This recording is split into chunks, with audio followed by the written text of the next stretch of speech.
نحمد و نصلی علی رسول الکریم۔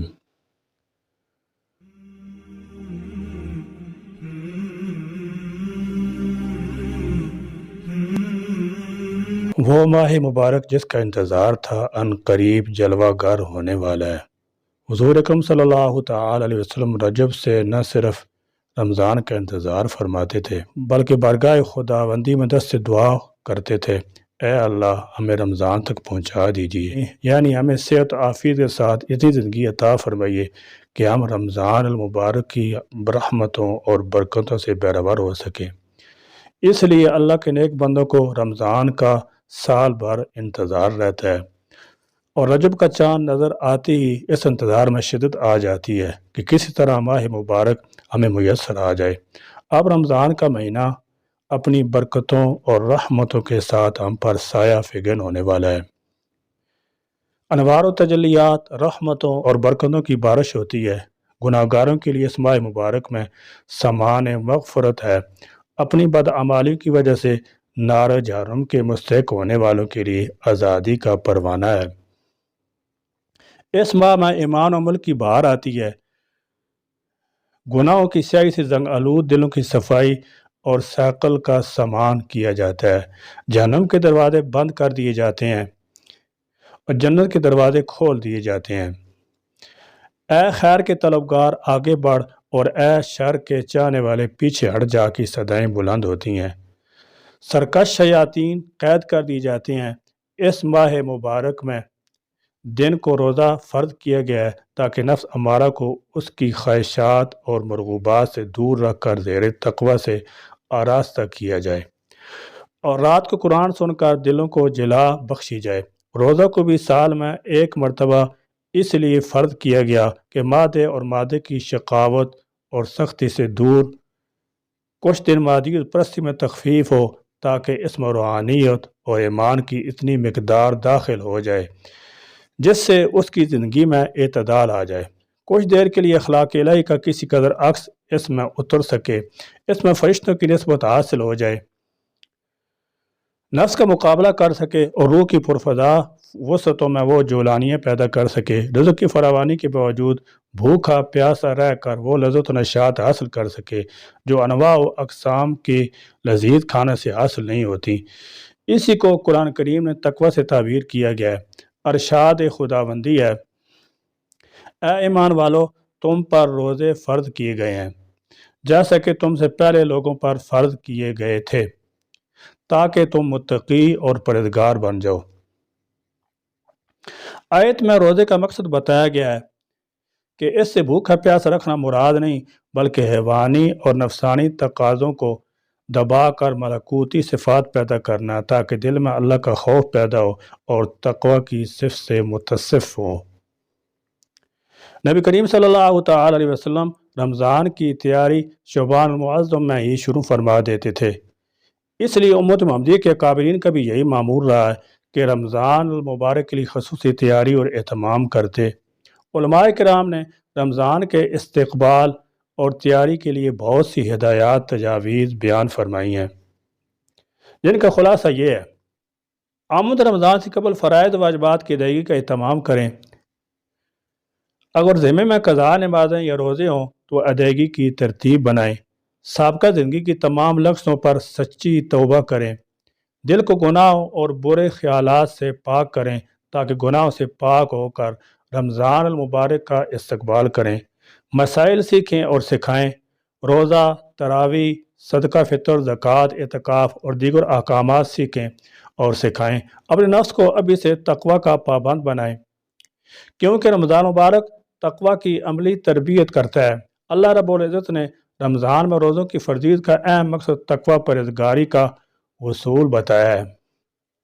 صلہ رحمی میں جلدی کریں۔ قطع رحمی یعنی رشتے ناطے توڑنا بہت بڑا گناہ ہے۔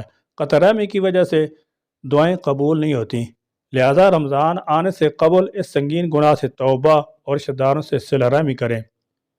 رسول اللہ صلی اللہ علیہ وسلم کا ارشاد ہے، اصل صلہ رحمی کرنے والا وہ ہے کہ جب اس کے ساتھ قطع رحمی کا معاملہ کیا جائے تب بھی وہ صلہ رحمی کرے۔ دل صاف کریں۔ ہمارا دل نفرت، انتقام اور حسد کی آگ میں جلتا رہتا ہے۔ دل میں نفرت اور کینہ رکھنے والے کی اللہ تعالیٰ مغفرت نہیں فرماتے۔ لہذا رمضان آنے سے قبل دل کو صاف کر کے عبادات کی طرف اس سے متوجہ کریں، سب کو دل سے معاف کر دیں، کسی کا کینہ اپنے دل میں نہ رکھیں۔ گزشتہ سالوں کے روزے اگر کسی شرعی عذر سے روز رہ گئے ہوں تو ان کی قضا کر لیں تاکہ رمضان شروع ہونے سے قبل گزشتہ رمضان کے روزوں کا حساب بے باک ہو جائے۔ رمضان مبارک دعاؤں کی قبولیت کا مہینہ ہے، لہذا اب اسے اپنے آپ کو لمبی دعاؤں کا عادی بنائیں۔ نیز یہ بھی ضروری ہے کہ نبی اکرم صلی اللہ علیہ وسلم سے منقول دعاؤں کے الفاظ زبانی یاد کی جائیں۔ مسنون الفاظ پر مشتمل دعاؤں میں تاثیر بھی زیادہ ہے اور قبولیت کا امکان بھی۔ صدقہ کرنے کی عادت۔ شعبان کے مہینے میں روزانہ کچھ نہ کچھ صدقہ کرنے کی عادت ڈالیں تاکہ رمضان مبارک میں سخاوت کرنا آسان ہو جائے۔ حضرت ابن عباس رضی اللہ تعالی عنہما کے ارشاد کا مفہوم ہے کہ رسول اللہ صلی اللہ تعالی علیہ وسلم سب لوگوں میں زیادہ سخی تھے، اور رمضان میں تو آپ صلی اللہ علیہ وسلم کی جود و سخا تیز چلتی خوشگوار آواز سے بھی زیادہ ہو جاتی تھی۔ رمضان المبارک نزول قرآن کا مہینہ ہے۔ حضرت نعمان بن بشیر رضی اللہ تعالی عنہ بیان کرتے ہیں کہ نبی اکرم صلی اللہ تعالی علیہ وسلم نے ارشاد فرمایا، میری امت کی سب سے افضل عبادت تلاوت قرآن ہے۔ اس لحاظ سے قرآن حکیم اور رمضان کا آپس میں گہرا تعلق ہے۔ رمضان مبارک میں قرآن مجید کی تلاوت کا اہتمام کیا جائے۔ حضرت عبداللہ بن عمر رضی اللہ تعالیٰ بیان کرتے ہیں کہ نبی کریم صلی اللہ تعالی علیہ وسلم نے فرمایا، قیامت کے دن روزہ اور قرآن دونوں بندے کے لیے شفاعت کریں گے۔ روزہ کہے گا، اے میرے رب، میں نے اس شخص کو دن کے وقت کھانے پینے اور دوسری نفسانی خواہشات سے روکے رکھا، پس تو اس شخص کے متعلق میری شفاعت قبول فرما۔ قرآن کہے گا، اے میرے رب، میں نے اس شخص کو رات کے وقت جگائے رکھا، پس اس کے متعلق میری شفاعت قبول فرما۔ آپ صلی اللہ تعالی علیہ وسلم نے فرمایا، ان دونوں کی شفاعت قبول کی جائے گی۔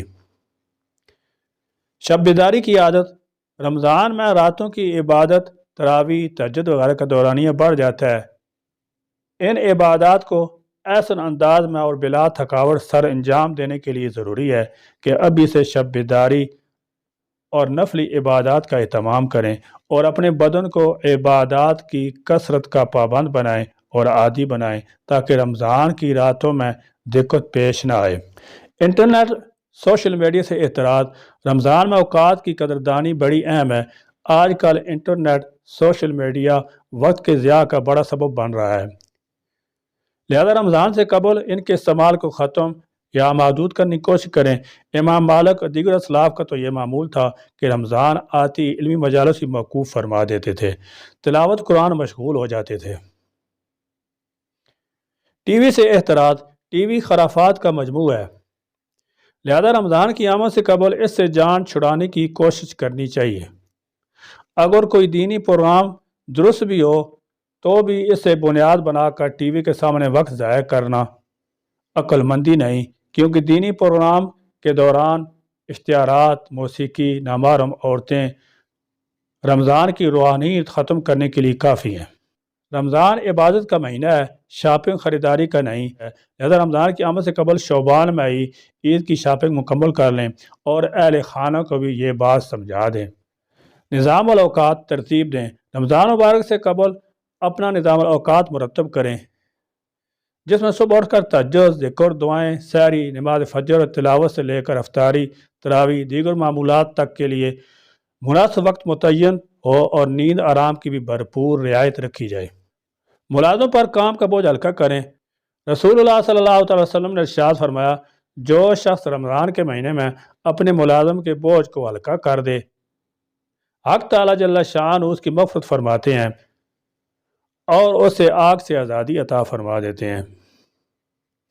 عمرے کی ترتیب بنائیں۔ رمضان میں عمرے کا ثواب حج کے برابر ہے۔ صاحب ثروت لوگ عمرے کی ترتیب بنائیں۔ اسی طرح مسجد حرام اور مسجد نبوی میں اعتکاف اور نمازوں کا ثواب دیگر مساجد سے بہت زیادہ ہے۔ یہ ثواب حاصل کرنے کی بھی کوشش کریں۔ نیند کم کرنے کی عادت ڈالیں۔ اگر آپ 8 گھنٹے سونے کے عادی ہیں تو 6 گھنٹے سونے کی عادت ڈالیں تاکہ رمضان میں دقت کا سامنا نہ کرنا پڑے۔ تھکاوٹ سے بچنے کے لیے دن میں تھوڑی دیر قیلولہ کر لینا بھی مسنون ہے۔ اور تہجد پڑھنے میں بھی مددگار ہے۔ تکبیر اولیٰ کے ساتھ نمازیں پڑھیں، اس کی بڑی فضیلت وارد ہوئی ہے۔ رمضان مبارک میں اس کا اہتمام فرمائیں، لہذا تکبیر اولیٰ کے ساتھ 5 وقتی نمازیں باجماعت پڑھنے کی بھی ابھی سے ترتیب بنا لیں۔ ملاقاتوں کا سلسلہ محدود کریں، رمضان میں تقاریب، ملاقاتوں اور دعوتوں کا سلسلہ محدود کر دیں تاکہ زیادہ سے زیادہ وقت عبادات میں صرف ہو سکے۔ البتہ بیمار کی عادت، تیمارداری، اسی طرح میت کی تجدید، تکفین اور نماز جنازہ میں شرکت کے مواقع جتنے مل سکے غنیمت سمجھیں۔ چھوٹی چھوٹی صورتیں زبانی یاد کریں، قرآن کریم کی چھوٹی چھوٹی صورتیں ابھی سے یاد کرنا شروع کر دیں تاکہ نوافل اور تہجد میں انہیں پڑھا جا سکے۔ صرف 1 یا 2 صورتوں کو بار بار دہرانا مثالی طرز عمل نہیں۔ بچوں کو روزے کی عادت ڈالیں، 7 سال یا اس سے بڑے بچوں کو روزے کے حوالے سے خصوصی ترغیب دیں اور ان کی ذہن سازی کریں تاکہ رمضان میں انہیں روزے رکھنے کی عادت پڑ جائے۔